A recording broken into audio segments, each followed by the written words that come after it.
生ジーンズが私の一番好きなものです。私の一緒に生デニムと日本のファッションが大好きでした。日本の国と日本の人たちはめちゃくちゃ美しいですよ。私の目的は日本のファッションを守るです。それでこれはSaving Selvedge。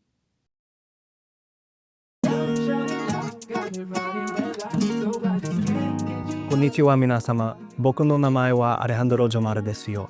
生ジーンズとメンズファッション YouTuber ですよ。最近私の初めて日本の旅行をしました。私の文法と言葉にごめんなさい。まだ僕が日本語の初心者ですよ。これは私の一生にずっと待ってました。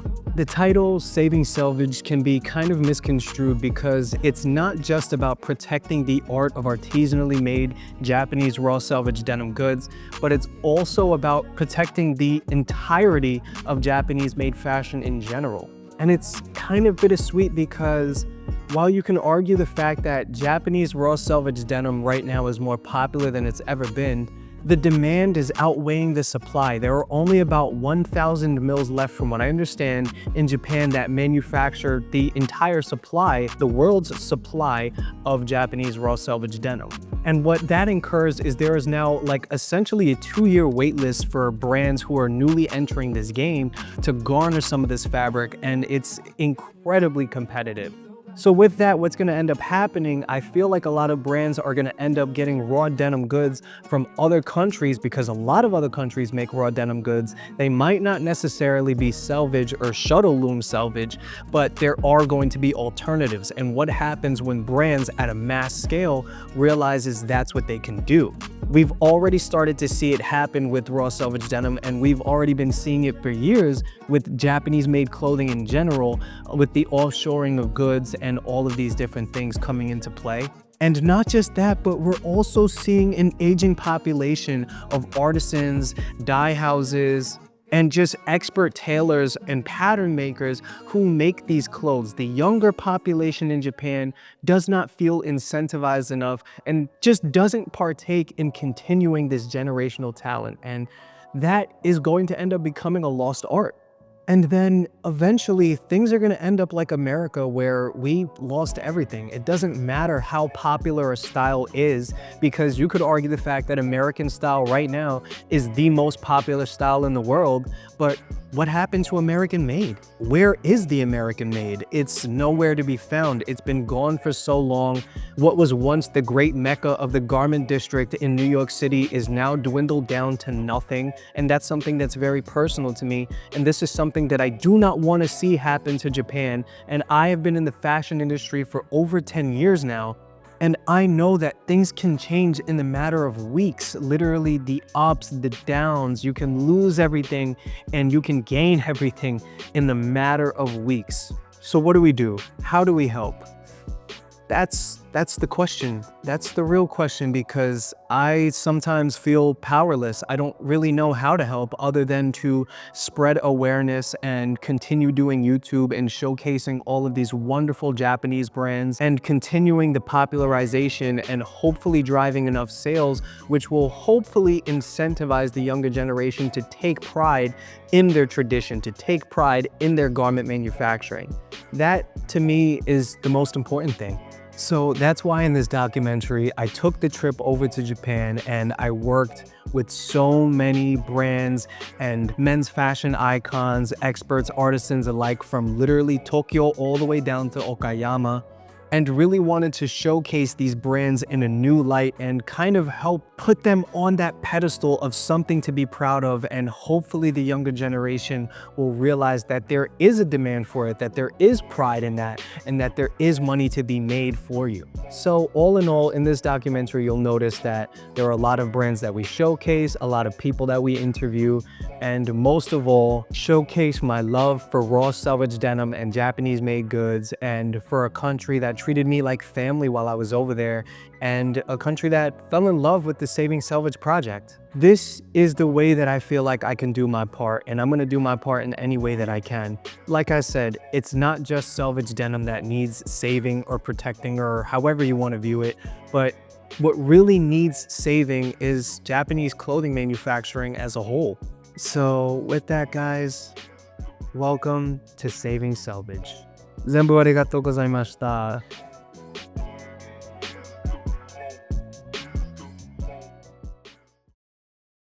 Saving Selvedge started off as an idea, as a passion project, something that I really felt personal towards. I had been into selvage denim ever since I was in high school, and I first saw the nudie jeans advertisements of the dry denim stuff. I mean, everybody saw it. It was everywhere. They did such a good job at educating the consumer on what raw denim was, what selvage denim was. And that to me was like one of the setting stones of my own personal style and my entire career. And I mean, myself, much like others, grew up on Style Forum. We grew up on the Reddit forums. We grew up on Super Future. We grew up going to SneakerCon. I mean, there was so many different facets of menswear and men's fashion where you can consume this type of stuff. And right at the forefront of all of this was the importance of having a good pair of jeans. And that was at the same time that I had discovered Junya Watanabe's designs over at Comme des Garçons, as well as fell in love with the designs of Takahiro Miyashita over at The Soloist and Number 9, and those were some of my personal favorite brands. So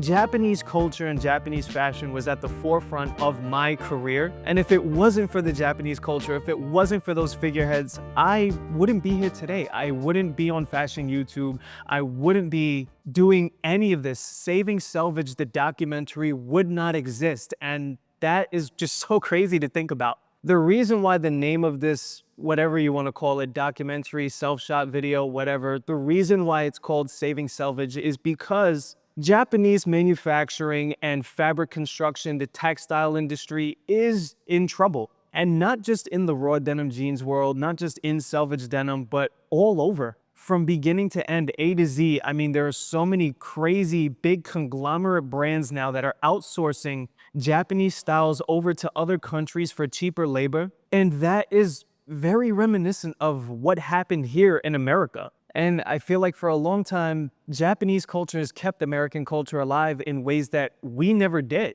And personally, I think it's only fair that it's our turn to do that for them now. It's our turn as Americans to keep that Japanese excellence alive, to keep Japanese men's fashion and traditional textile artistry and artisanal dyeing methods, everything, the whole package. We as Americans have to pay it forward to them now and spread the word, spread the message, and that's what Saving Selvedge is all about.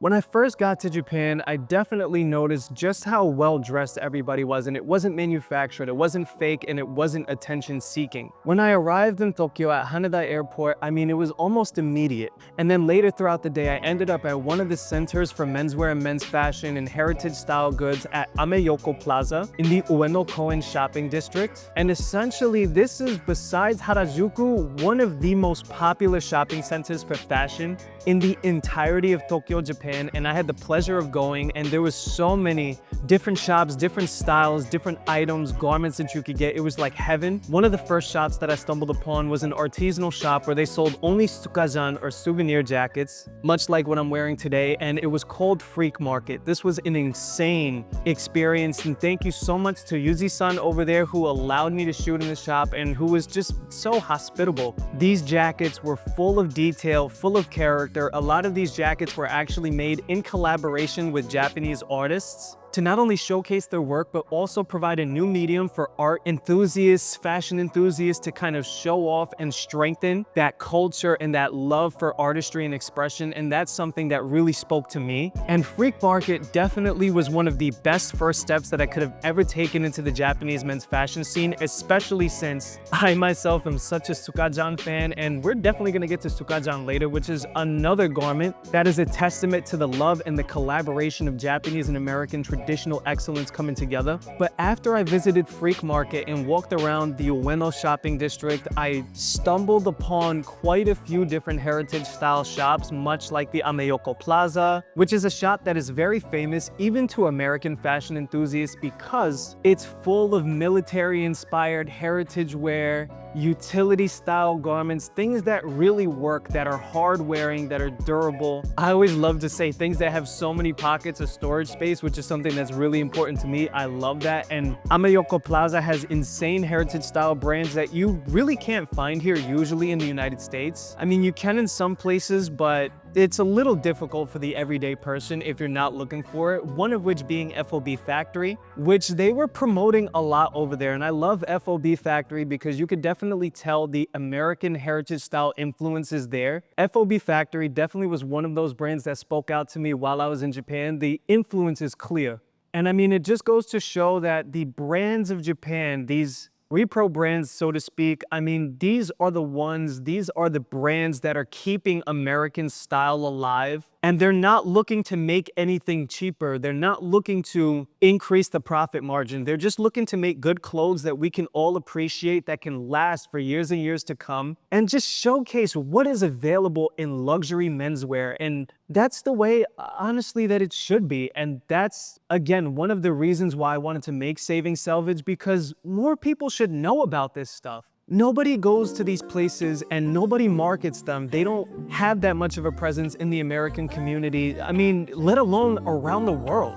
We're fortunate that in America we can actually shop from brands like this. It's a little difficult to find them, yes, but it is possible to find FOB Factory as well as some of the other brands in Amayoko Plaza. But there are a lot of other brands that you can't really get here, and that is something that's really sad to me because I feel like these brands, these people, these artisans deserve a lot more. But I definitely had a lot of fun at the Amayoko shopping center in Ueno Koen. But after Amayoko, I had to stop by the pinnacle of Japanese Americana heritage style menswear, and that is Hinoya. And for literally anybody who's tried buying raw denim jeans before, anybody who's purchased any sort of heritage style Japanese made good, you're probably very familiar with Hinoya. I mean, they're a household name. I myself have been shopping from Hinoya for such a long time now. I mean, it's the bread and butter that I go to whenever I want something that I know is going to be hard wearing, that I know is going to be long lasting, that I know is going to fit well, it's going to feel good, it's going to age well. And finally being there and seeing it in all of its glory, I was not only impressed by how knowledgeable the employees over at Hinoya were, but also the displays and the fact that Hinoya not only had one store on the corner of a street in the Ueno Koen shopping district, but they had 4 entire stores on a block, opening literally a 5th one sometime soon. Probably it's open now by the time Saving Selvedge comes out. And this to me is insane, literally just store hopping, going from fashion store to fashion store, seeing all of these different brands, seeing all of this magnificent clothing and artistry at Hinoya and Sun House, which is a brand that is owned by Hinoya. I mean, it was one of the most beautiful things that I had ever seen, and I could not think of a way to better start my trip than with Hinoya at Ueno Koen. I mean, Hinoya, for those who don't know, back in the day also helped open and popularize the Made in Japan Levi's labels. And then from then on, they actually got one of the people who helped design for the entire brand to move over to Hinoya to develop their own in-house label, which is Burgess Plus, one of my personal favorite brands for heritage style menswear, as well as raw selvage denim goods. I mean, one of my favorite raw denim jackets from them is the Natural Indigo Type 1 jacket, as well as some of their Natural Indigo jeans. I love them. And they're also one of the few brands that still work with Natural Indigo in Japan, which also is a dying art as well. And not just their own Burgess Plus brand, but they have so many other styles and so many other brands that they carry. One of the most popular being Momotaro, which is basically, besides nudie jeans, one of the brands that to me helped popularize the entire Japanese denim movement. They're one of the only brands that really started marketing themselves outside of the country and kind of educating the consumer on what raw denim and selvage denim was. They also have other brands as well, such as Sugarcane, which is one of my personal favorite brands again. Teletoyo, which is where my Sukajan is from. I mean, Teletoyo is synonymous with the Sukajan and the souvenir jackets. Hinoya and Teletoyo also have their own collaboration Sukajan, which is absolutely beautiful. And they also have brands that most people have never heard of, like Orgil. I don't know if I'm pronouncing that correctly, but it is a little bit more of a tailored European style menswear take on heritage style American goods and Japanese goods. I was able to see one of their silk denim jackets. I mean, it was crazy. They have crazy stuff. And then moving through all of the different Hinoya shops, there's Hinoya 1, there's Hinoya Plus, and then there's Sun House, which is a retailer, again, owned by Hinoya. Sun House is a little bit more of like the higher fashion stuff, still with the heritage style feel. But this is where you're gonna find more of the engineered garments. You're gonna find the needles, you're gonna find the South to West States, you're gonna find the Oni denims. At least at that time while I was there. I mean, it seems like they rotate their styles and brands a lot, which is something that I think is very good because it always keeps that fashion scene exciting. All in all, Hinoya is one of these figureheads, is one of these overarching factors that is helping keep that American heritage style and Japanese traditional excellence alive when it comes to men's fashion. But I hate to say that, it doesn't seem like it's enough. And I realized that after I had visited Hinoya for the first time, I had to go a little deeper. So with that, after visiting Ueno Koen and visiting Hinoya, Ameyoko, and all of those brands in that shopping district, I made my way over to Harajuku, which is one of the hearts of men's fashion in Tokyo, probably the heart of men's fashion in Tokyo. And I had to visit one of my personal favorite brands, a very, very, very small brand that not a lot of Americans know about, but should know about. And that brand is Dry Bones Tokyo. Dry Bones Tokyo is a really interesting brand that is definitely Western inspired. A lot more heavily than other brands in Japan where they take a lot of inspiration from more of the militaristic style goods. Dry Bones Tokyo definitely takes that Western cowboy kind of elegance and modernizes it a little bit, but also blends it with Japanese style textiles, silhouettes, cuts, and a little bit of that Japanese flair, which is something that I love. And the Dry Bones Tokyo Harajuku store is very unassuming. You could miss it literally even if you're looking at it. And the reason is because it is super hidden to the public eye. It's something that you kind of have to know is there. Essentially, Dry Bones Tokyo is literally a block away from the nearest subway station, and it's located on the basement floor of a very unassuming building. You would never guess that it's there. And while I was there, I had the pleasure of meeting a friend who I had been speaking to for over 6 months, my good friend Hirotaka-sama. And Hirotaka is so funny. Thank you so much, Hirotaka-san, for being such a good host, helping me film, and for giving me this opportunity to showcase Dry Bones to the world. I mean, like I said, as an American myself who appreciates the culture, I really wanted to showcase small brands that people would otherwise never know. And Hirotaka-san, thank you so much for participating in the video. And while I was there, I had the pleasure of asking Hirotaka-san some questions, as well as perusing through and picking up one of their garments myself because I love the brand, and I also just love the way that the staff, including Hirotaka-san, styles the garments and feels about the brand. Hirotaka-san, arigatou gozaimashita.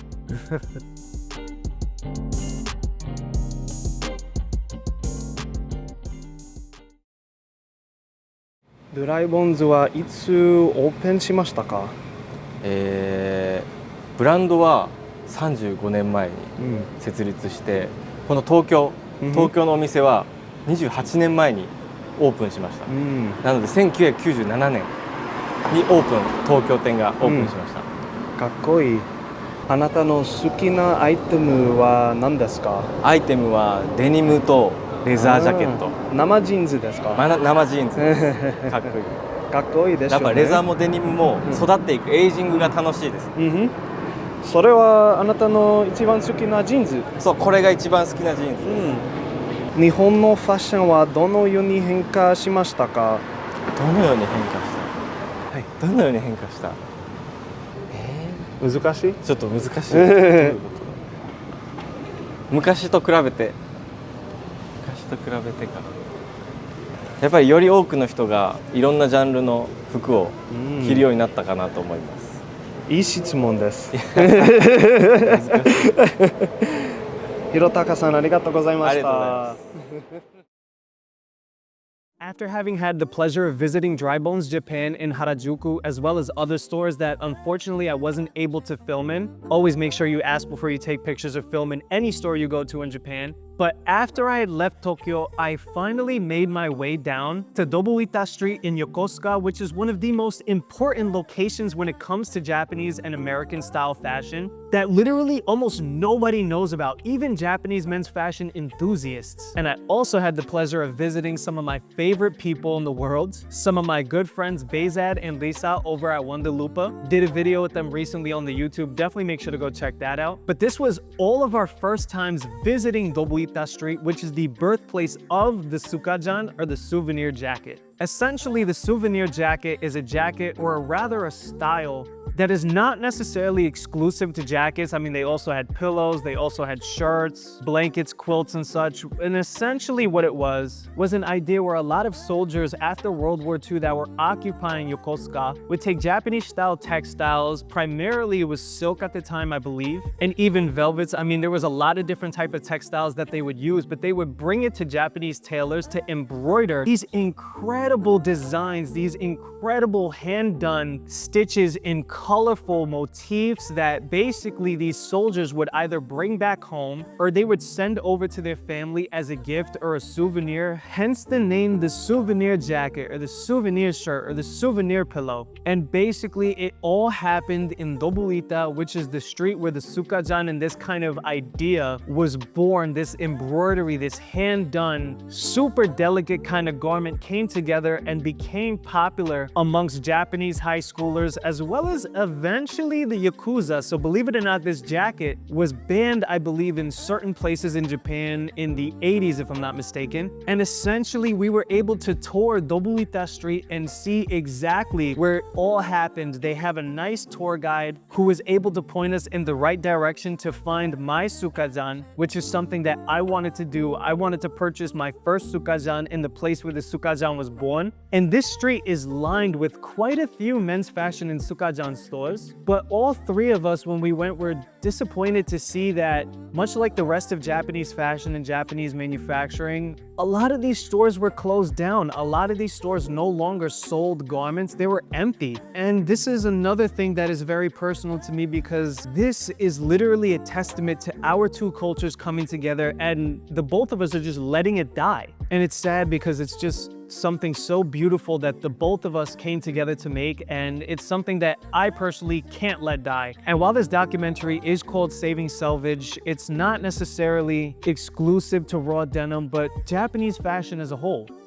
And I'm one of those people that refuses to let that die. So if anyone has the opportunity to visit Dobuita in Yokosuka, definitely make sure to go stop by and get your Sukajan where the Sukajan was originated and support these small local businesses because they really need it. And thank you to everybody on Dobuita who allowed me to shoot around and showcase these garments because it's important to me just as much as it's important to you. Also, thank you so much to Bezan and Risa for coming through. I love you guys forever. I appreciate you guys, and it was so much fun. But after I had the opportunity to stop by Dobuita, I realized I had to go even deeper. I ended up meeting with my Japanese teacher, Kotoyo-san. And Kotoyo-san is someone who is very well connected and someone who is very well seasoned in travel. And she had introduced me to some of the most interesting stores and shopping areas in places that I never would have visited without her guidance and her kindness. Thank you so much, Kotoyo-san. Arigatou gozaimashita. But we ended up at Enoshima, where she told me about this island where they have their own jeans street, like Kojima Jeans Street. Apparently, there's a partnership between Kojima Jeans Street, which is one of the birthplaces of the capitals of Japanese men's fashion manufacturing, and Enoshima Island, where they have a small strip of denim stores that are very reminiscent of what I saw in Kojima Jeans Street, which we will get to later. But when you get to Enoshima Island after crossing the bridge to get there, I mean, this place was packed, and this was probably the most packed shopping center that I saw. I don't think I saw any foreigners there either, by the way. It seems like this is a place that is very locally known, but doesn't really have the exposure that it deserves when it comes to tourism and when it comes to overseas purchasing. I mean, this is a movement that everybody should know about worldwide. Stumbling upon the denim stores that lined the beginning of Enoshima Island, in conjunction with a bunch of cafes and amazing eateries, restaurants, and places that you can visit, we stumbled upon the store for Kojima Jeans, which is a brand that I saw all over Japan. This is one of the most famous brands that I saw in Japan that, again, not a lot of people know about in America, let alone worldwide. Kojima Jeans, much like the name suggests, is a brand that was born in Kojima. They manufacture in Kojima, and all of their jeans take a very stylistic approach to raw selvage denim. They don't just do the repro style goods, but they also have super slim styles that are a little bit more fashion forward. They have baggier styles that are also more modern. They have styles with quilted back pockets. They have styles with teal stitching. They have patchwork shirts. They have incredible gray cast denims, green cast denims. I mean, Kojima Jeans really tests the limit of what you can do when it comes to raw selvage denim and the textile of denim as a whole. And this was my first introduction to that brand, and we definitely do see it a lot more throughout the rest of the trip. But this was a great introduction to the Jeans Street of Enoshima Island, where you could even get denim ice cream. It's freaking crazy. I mean, I can't even imagine just how crazy it gets over there in the summertime. I mean, I would love to visit on the weekends. But again, it is a brand, and this is a kind of tourist spot that I feel like people need to know about. This is what I'm talking about when you see figureheads, when you see brands that are trying to push forward Japanese menswear, but they don't have that exposure. Even myself, who is deep into this game, who knows so many people in the industry, I had never heard about this until my Japanese teacher, Kotoyo-san, had told me about this place. And this only furthered my mission to kind of expose these brands and to kind of do my part in popularizing this kind of style of garment and popularizing Japanese Americana menswear. Like I said, as an American, it's my turn to help popularize Japanese looks. It's my turn to help popularize Japanese brands. And I think that all of us should kind of reciprocate that same sentiment that Japan took when it came to American style and culture and media a long time ago.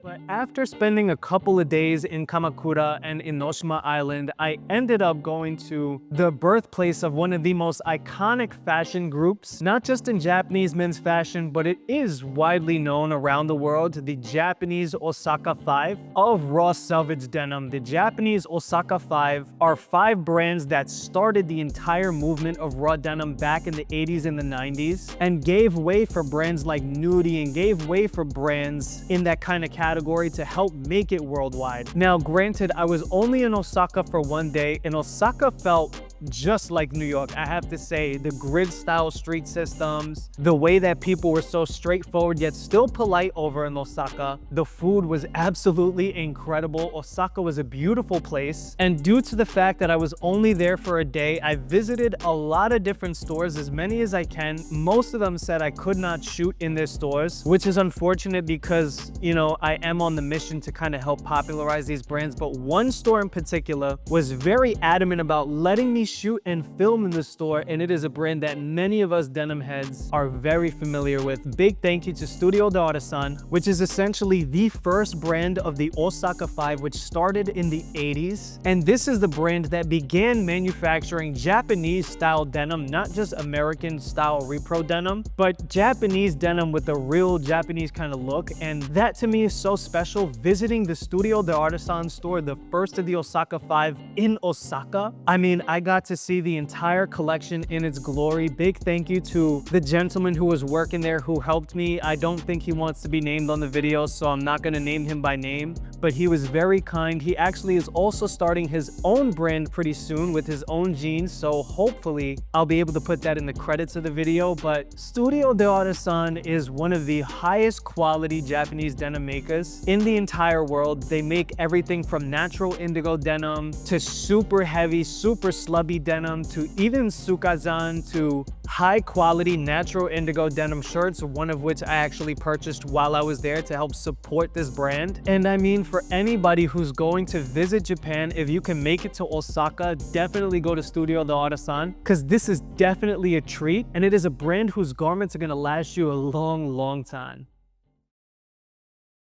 After Studio D'Artisan, I made my way over to another brand which I wasn't sure if they were going to let me shoot in the store, but thankfully they were not only kind enough to allow me to do that, but they also did a live chain stitch hemming, which was so incredible. It was such a treat. And that brand is the third of the Osaka 5, which is Full Count Jeans Makers. Full Count Jeans Makers has a beautiful store that is very spacious and filled with not just raw selvage denim goods, but also pre-washed denim goods, as well as heritage style shirtings, jackets, accessories. Like I said, they had their own Sukajan. And what's interesting about Full Count is they were one of the first brands to actually use Zimbabwean cotton when it came to raw selvage denim. And what's interesting about Zimbabwean cotton is it is very silky smooth. It is a long staple yarn, but with that, it makes for some of the most grainy, low tension fades and low tension denim fabric that ages down beautifully, that gets more and more comfortable over time. And while I was there, I actually met a viewer of the channel. Big shout out to you. I don't want to name you by name because, again, I know some people are iffy with that, but I really appreciated that. Thank you so much. And thank you to everybody over at Full Count Jeans Makers who were able to do this live chain stitch demonstration on camera for us. And what's interesting about Full Count is whenever you purchase a pair of denim over in Japan at one of their stores, they will do the chain stitch hemming for you right there. They will do it right in front of you. It takes like 15 minutes as opposed to a lot of American stores where it takes them almost a week for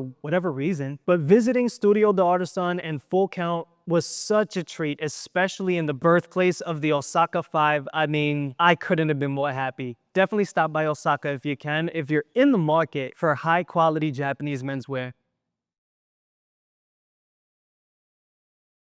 Continuing my trip in Japan to kind of make it down to the nitty-gritty of Japanese men's fashion manufacturing, I finally achieved one of my lifelong goals, something that I've been trying to do for such a long time. And I finally made it to Kojima, Japan, which is basically the capital of Japanese men's fashion manufacturing. And immediately when I got off the train and I saw just how denim inspired this area was, I knew that I was in the right place and I instantly fell in love.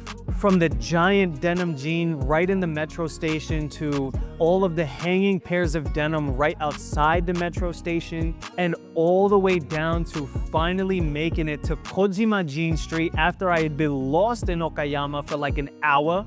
Big thank you to the nice women who actually helped me figure my way out in Okayama, Japan, and eventually gave me a ride to Kojima Jeans Street, which you didn't have to do. And I hope that one day that kindness will be reciprocated to the two of you. Thank you so much. Zenbo arigatou gozaimashita. But after finally making it to Kojima Jeans Street, I had the pleasure of staying in the Denim Lodge, which is essentially an Airbnb right in the heart of Kojima Jeans Street, which is the only one that's there, I believe, and it is heavily denim inspired. I mean, they have denim magazines. Their entire facility is kitted out with all different types of denim jeans, denim fabric, denim paraphernalia, denim mats, denim curtains. I mean, there's denim everywhere in the Denim Lodge, and I was so appreciative of them allowing me to stay and film in their facility, and for the employees at the Denim Lodge, namely the Yota-san, for not just being kind enough to kind of guide me everywhere, but to also help bring me to some of the most traditional places, such as where the factory workers eat and where some of the people who natively and locally live shop in Kojima Jeans Street, and also kind of explain just what goes on in this central hub of manufacturing. I mean, Kojima is very interesting, and according to Ryota-san, the residents of Kojima Jeans Street, for the most part, every single house that you see has a sewing machine somewhere in their home, and oftentimes these people will go to the factories or wherever they work and they will sew garments for particular brands. Oftentimes, these factories will service multiple brands at a time. And not just that, but they will also take side work in their home at their own sewing machines and manufacture garments for their brands in a private kind of network. And we're talking big brands like Balenciaga. We're talking big brands like Louis Vuitton. We're talking big brands like Kapital. We're talking a lot of higher end brands that are manufacturing Japanese denim. People in these homes are making those clothes. And that's just so insane to even think about, just the skills, the artisanal artistry and craftsmanship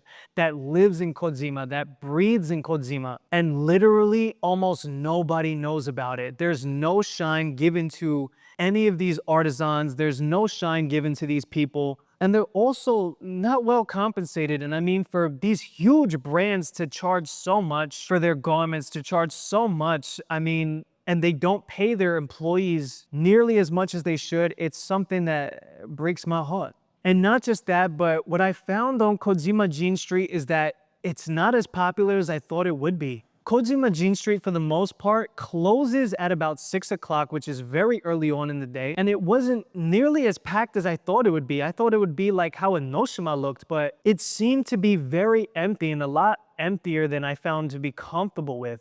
Kojima Jeans Street is one of the most famous streets when it comes to men's fashion and Japanese denim. And for it to be as empty as it was really makes me sad. And I mean, granted, I was there on weekdays and they said it gets a little bit more packed on the weekends, but even when I was there on Friday, right before the weekend, it wasn't really packed at all. And there were, again, a couple of stores that were closed down and had vacancies. And this is something that is happening all over Japan when it comes to men's fashion. And we're not just talking another heritage repro inspired brand. We're not just talking about another denim brand. We're talking about denim brands that push the boundaries of what's possible when it comes to jeans, when it comes to denim, when it comes to pants, when it comes to menswear. I mean, brands like Senyo that pride themselves in vibrant blue denim jeans and unisex style menswear with balloon pants, with wide pleated pants, with tailored style jackets. I mean, we're talking about brands like Fude, which is one of my favorite brands. I actually ended up getting one of the most insane pairs of raw denim that I ever bought that was actually styled after a samurai hakama pant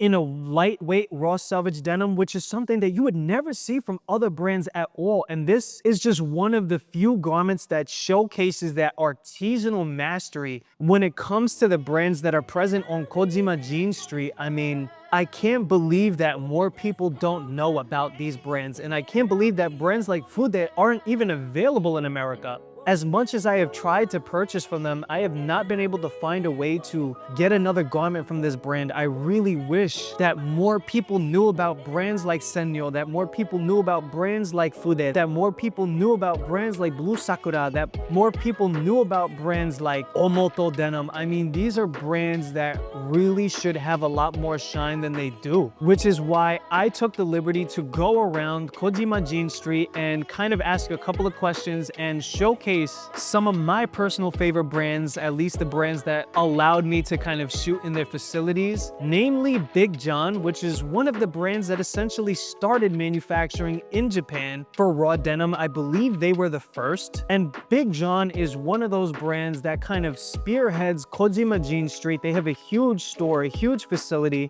where you can actually get custom denim made for you in Kojima, as well as explore a lot of Big John's garments that aren't even available online to Americans, let alone worldwide. There is a lot of exclusive pieces in the Big John store in Kojima, which I think drives traffic back to Kojima Jeans Street, which is something that I appreciate, that I think needs to be done. And I was so blessed to be able to shoot and visit inside one of the stores that started Japanese men's manufacturing for raw denim. And a big shout out and thank you to the staff for being so kind and allowing me to ask you guys a couple of questions and kind of talk about the state of Kojima Jeans Street as well. 日本のファッションはどのように変化しましたか？そうですね。昔は、これまではいかに安く大量に物を生産して、消費者というかお客さんに届けるのが、ファッションの流れだったかなと思うんですけども、これからは、いかにハイクオリティな、質の高い商品をたくさんの人に、届けて、いけるような、ファッションの流れが来るかなと思います。トヨタさんの一番好きなビッグジョンものは何ですか？そうですね、僕、いろいろあるんですけども、ビッグジョン、一応フラッグシップモデルって言われる最高峰のレアジーンズっていうのがあるんですけども、それが一番僕は好きです。これからの未来ジーンズストリートがどうなってほしいですか？そうですね、コロナ、明けてから、たくさんの日本人の方以外の海外の方からの旅行の人も増えて、もうちょっとねジーンズだけっていうお店さんもどんどん増えてほしいんですけども、それ以外にちょっとしたね休憩できるようなカフェとか、そういうのもたくさんできて、もう週末だけじゃなくて平日もたくさん人で溢れるようなそんな街にしたいなと思っております。After visiting Big John, I had to go and visit one of the most requested brands on the channel. I mean, you guys have been begging me to review a jean from a brand, namely called Ironheart, which is one of the most famous brands in raw selvage denim, and I had to go and visit it just for you guys in the heart of Kojima. And the Ironheart store is actually not located on Jean Street, but rather across the street. And it's funny because the motorcycle and biker aesthetic definitely holds true with not only the employees that work at Ironheart, but also the customers that went and shopped at Ironheart. And I loved that they had so many fade samples of their denim jeans available. I mean, Ironheart denim is second to none when it comes to heavyweight denim. Sure, there are heavier weight pairs of denim jeans out there, but Ironheart is synonymous with that motorcycle aesthetic. It is synonymous with high quality, durable menswear, and it is synonymous with being the perfect motorcycle jean. And I believe, if I'm not mistaken, they're one of the most frequent winners when it comes to the Indigo Invitational Fade competition. Ironheart denim jeans are one of the most robust raw denim jeans that I had ever had the pleasure of feeling. And the store was small, but the store was packed with products, and the employees were very knowledgeable. And I thank you guys so much for being so hospitable again. And a huge shout out to Ironheart for actually allowing me to shoot in the store. I had to reach out to them beforehand. Big shout out to Ironheart. Thank you guys so much. And I hope to do a review on you guys soon when I finally get my hands on a pair of Ironheart jeans. But I'm so happy that I was able to visit you guys in Kojima. Arigatou gozaimasu. After visiting Ironheart in Kojima, I ended up meeting a man who owned the mochi factory. And mochi is one of my favorite foods in the world. And he was so surprised when I asked him in Japanese if he needed help, as he was carrying a bunch of crates. And when we got to talking, he was so surprised that I was from New York and that I was a YouTuber from New York trying to popularize Kojima. And he was very surprised that anybody had taken the liberty to do this. I mean, he said nobody that he knew of was doing anything like this, and he was so appreciative. He made me a meal because I hadn't eaten that day. I was walking for like 30-40 minutes to make it to the next stop, and he actually got me connected with the Betty Smith Jeans Museum, which was one of the first manufacturers in Kojima to make raw selvage denim, and was previously someone that I reached out to that said that they couldn't host me at the time. The gentleman at the mochi factory made it happen. Thank you so much, my friend. I appreciate you. And being at the Betty Smith Jeans Museum, I saw just how much raw selvage denim and Japanese traditional excellence, as well as American style heritage goods, means to the culture of everybody in Kojima. Not just visiting the Betty Smith Jeans factory, but also visiting their jeans museum, which is a treat to any denim lover. They had some of the oldest authentic jeans on display that you could see in real time. And not just that, but also authentic Toyota shuttle looms that make raw selvage denim from scratch, and was able to read about the history of how Japanese denim progressed and also how Betty Smith popularized raw denim jeans in Japan for women. I mean, they were one of the first, if not the first brand to make raw denim jeans for women. I mean, that's so incredible, and you definitely get to see just how much this particular garment in this subculture of fashion progressed over time. And that was truly a treat that was unexpected, and just goes to show the kindness of the Japanese people and the people of Kojima. And I couldn't be more thankful. Thank you to the gentleman who owns the mochi factory, and thank you to the Betty Smith Jeans factory for allowing me to tour the facility where they not only have all of these garments on display, but where they also can make you a custom-made pair of jeans if you go and visit. Hopefully I get to do that one day. But after that, I finally stopped at the one place that I was most excited to visit in Kojima, Japan.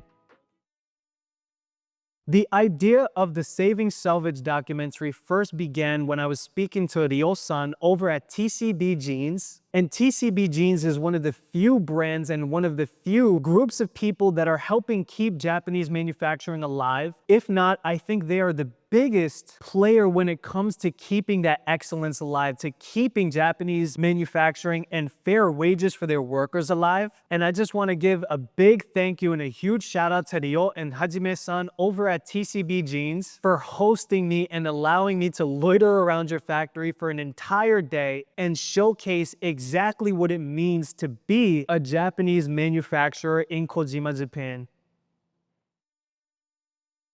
TCB Jeans, or rather the Two Cats brand, is a brand that is dedicated to reproducing some of the most well-known and interesting silhouettes and clothing in Japanese Americana heritage style fashion culture, namely from brands like Lee, namely from brands like Carhartt, Levi's, and not just that, but they actually make them better, but they also study down to a T almost exactly how all of these garments were made. They actually showed me their archive of vintage garments that they picked up, some of which are decades old. I mean, it's crazy the garments that they have that they use for inspiration to not only copy the patterns, but also copy the fabric and the details of these garments as well. TCB Jeans for a long time has been one of my favorite Japanese denim brands, and I want to give a big shout out to Amalia Nissan, who was the one who introduced me to TCB Jeans a long time ago. Thank you so much. Big shout out to you. Without you, I never would have met Ryo and Hajime-san. But being there was such an insane experience. Not only is TCB Jeans one of the biggest Japanese heritage style menswear stores in Kojima, but they also have this store right above their facility where they make and manufacture almost every single garment. The day when I visited, Ryo-san gave me a tour of the facility, in which that day they just so happened to be making their Type 2 denim jackets, if I'm not mistaken. And I mean, this was such a well-oiled machine, and their workers were super hyper-focused. The concentration was so incredible. And for those who have never visited a factory before, this is probably the cleanest factory that I've ever seen when it comes to clothing manufacturing. I mean, even better than most of the American manufacturers that I've been a part of. And essentially, Ryo-san was telling me that due to the fact that less and less people were finding jobs in Japan when it came to sewing, when it came to garment construction, a lot of these workers who work in the TCB factory were actually paid to move to Kojima and work in the TCB factory. And it's not just about the money to them, but it's about the treatment and also their love for making denim. I mean, when it comes to making clothes, you're never gonna get rich. It's not a very high-paying job to begin with, and granted, TCB is trying to change that, but it is not a high-paying job, and it is something that you really only do out of passion. And that's something that I appreciate about TCB, is that every single one of these garments that I saw firsthand being made is made by an artisanal craftsman that loves denim just as much as they love making denim, and that to me is very important. So while I was there, I was not only able to tour around the store as well as their factory, but also their cutting facility, which is on the top floor of the building in which they operate,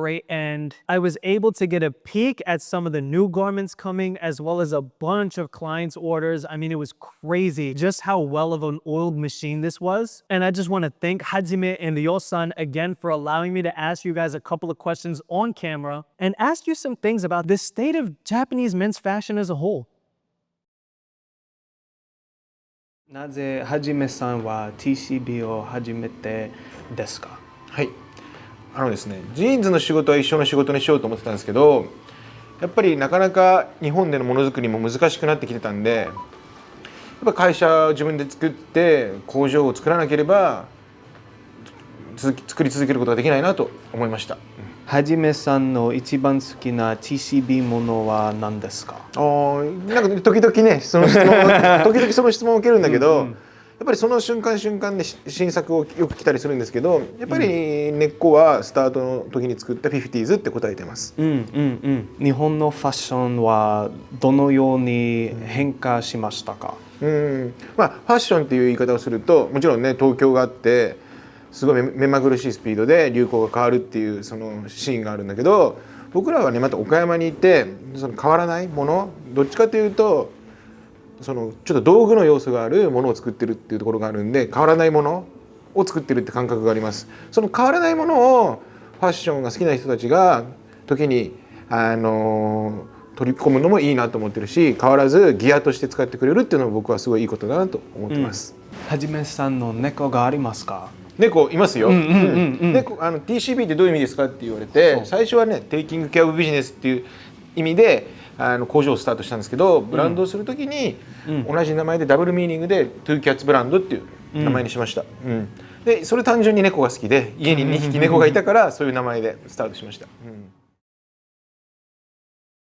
Hajime, Inoue, and Ryo-san are some of the most passionate and talented individuals that I've ever met in my life. And honestly, if there were any individuals that I think could spearhead and bring back the excellence of Japanese manufacturing, I definitely think it starts with these two. And I just want to thank you guys so much, so much for allowing me to tour this facility. And I'm going to do a huge haul video on TCB soon on all of the garments that I got while I was there. And thank you guys again for the kindness at TCB. I couldn't thank you guys enough. I couldn't be more appreciative.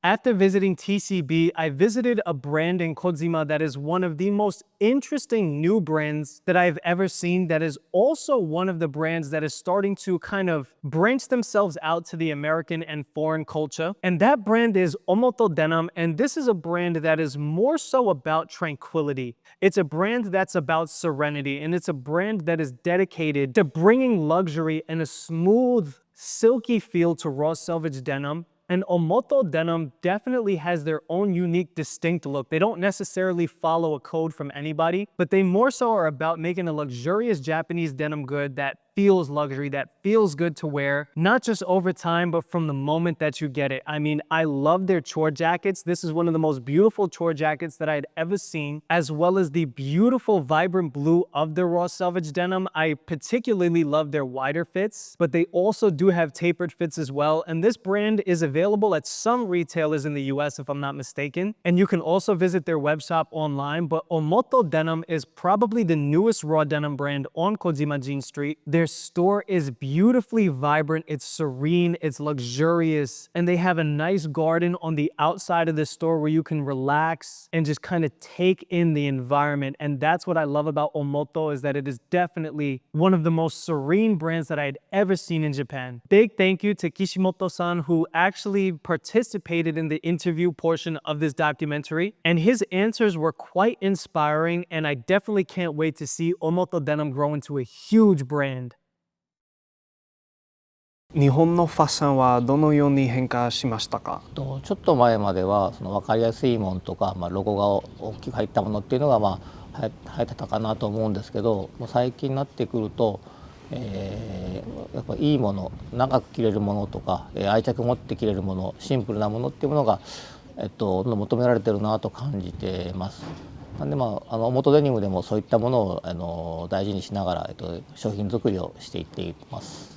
岸本さんの一番好きなOMOTOプロダクトは何ですか？はい、ジーパンを中心にやってるのももちろんジーンズがそうなんですけども、その次でいうと今着てるカバーオールが、僕が一番好きな商品になります。もともとカバーオール自体が好きで、何着か持ってるんですけども、やっぱりこのカバーオールの着やすさとか、合わせやすさっていうのも含めてOMOTOデニムを提案していきたいなと考えてます。簡単ですね。いや、難しい。After leaving the Denim Lodge on Kojima Jeans Street, Ryota-san actually helped me discover this new brand in the city of Okayama, where I was actually able to visit ANACHRONORM. And ANACHRONORM is an interesting store because not only do they have their own line of product, but they also have other garments from other brands as well. And it is a really interesting streetwear store. It's very urban, which makes sense because Okayama is definitely more on the urban side as opposed to what I saw in Kojima, even though it was only like half an hour away. And ANACHRONORM definitely takes a little bit more of that streetwear approach, a lot more of that very fashion-forward, modern kind of look. And that's something that I really appreciated. I mean, it was something that was like right out of Harajuku. I mean, I loved ANACHRONORM, and I was so blessed to have been able to visit ANACHRONORM in Okayama. The products at ANACHRONORM had a distinct feel, a distinct look, and a distinct fit. I mean, everything from paisley prints to florals to aged-down denims to paint-splattered garments. I mean, I love this store. I love their product, and I believe they said they're gonna try and make their way into the American market sometime soon. So definitely make sure to have ANACHRONORM on your radar. 日本のファッションはどのように変化しましたか？ですね。トレンドの面でおいては、昔と比べてすごく多様化が進んでいるので、トレンドっていうのがすごくどんどん枝分かれしていって、もうファッションの楽しみ方がすごい広がってるなっていうのは感じます。ゆうすけさんの一番好きなプロダクトは何ですか？デニムももちろんなんですけど、やっぱり加工のスキルっていうところが非常に高いので、その加工っていうフィルターを通してファッションを発信している部分です。これからの未来岡山ファッションどうなってほしいですか？僕自身もこのお店に学生の頃から通っていて、やっぱそういったファッションの楽しさだったり、なんか高揚する気持ちっていうのを若い世代にどんどん伝えていきたいので、なんかどんどんファッションが僕らを通して盛り上がってくれたら嬉しいなって思います。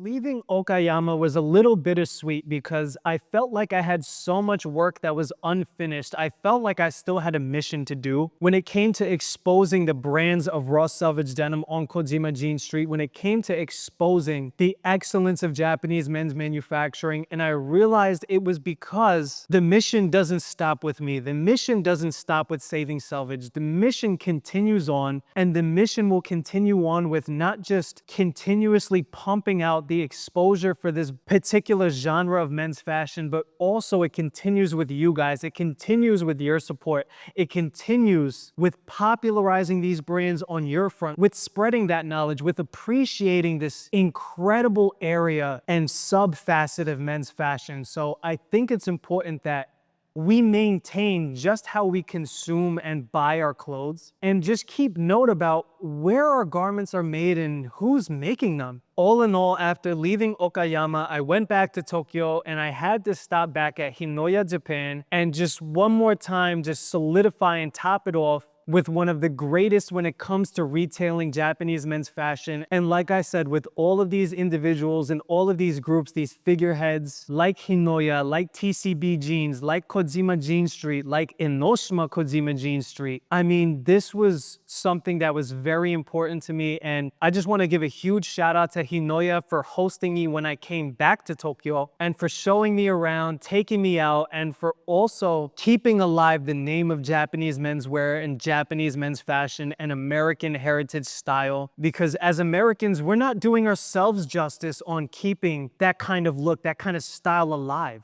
And you know, what happened in America when we started outsourcing all of our manufacturing of clothes overseas, and we didn't nurture our own mills, we didn't nurture our own facilities, we lost everything. And I mean, we only have one mill left, at least to my knowledge, which is Proximity Mills. And we only have a couple of brands that are making in America. And the same thing is happening to Japan. And we can't let that happen. And again, like I said, it's my mission and the mission of Saving Selvedge to support, appreciate, and idolize the culture of Japanese men's fashion, of Japanese raw denim, the same way that Japan appreciated the American culture years and years ago.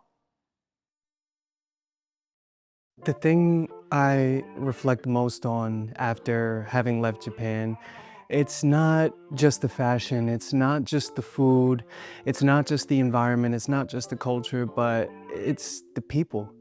It's the kindness, it's the passion, it's everything that they put into everything that they do. And, you know, the people that helped me when I had no idea what I was doing over there, and the people that fed me when I hadn't eaten. I mean, they say that a lot of Japanese are reserved to foreigners, and honestly, that wasn't my experience at all. If anything, they were more welcomed than I could have ever imagined, and that's something that I will always forever appreciate about Japan. And I forever thank each and every single one of you that helped make this video possible, and I hope that this makes you proud. This meant everything to me, and I worked so hard on it, and I tried everything that I could. And even though it might be one of the most ghetto things in the world, and it might not be the most professional video in the world, I hope that it makes a difference, and I really hope that I make you proud. Saving Selvedge is something that I've wanted to do for so long, and I just hope that I make you guys proud, and I hope that I actually make a difference and I cement and leave a legacy there, because this is something I owe everything. my whole career to the culture of Japan, to raw denim, to I just really hope that I make you guys proud. And I hope that one day Kojima Jeans Street transforms into everything you guys wanted, and I hope that I could play my part. It really means everything to me.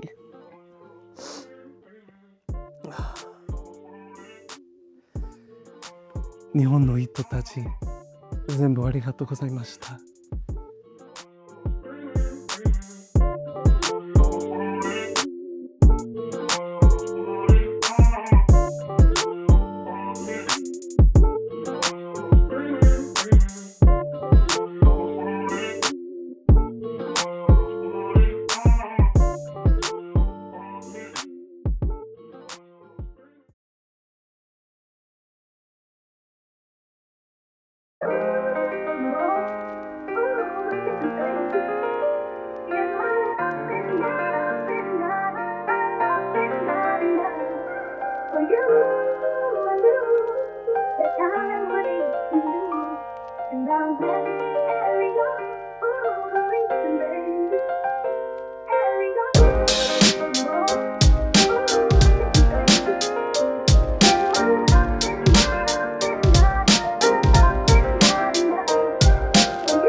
日本でジーンズが好きな人ってやっぱりアメリカへの憧れっていうのがやっぱり少なからずあって、メイドイン USA っていうものに感動して始めた人が多いんだけど、今ではいろんなものでもメイドイン USA っていうのを見れなくなってきてる気がします。もちろんないとは言わないけど、で同じ歴史をたどってるのももちろん日本でメイドインジャパンっていうものもだんだん少なくなってきてる現状があります。そんな中でも自分が生きてるうちはこの場所で作り続けて、それが世界中の人が買ってくれるっていう流れっていうのは残したいなって思いでやってます。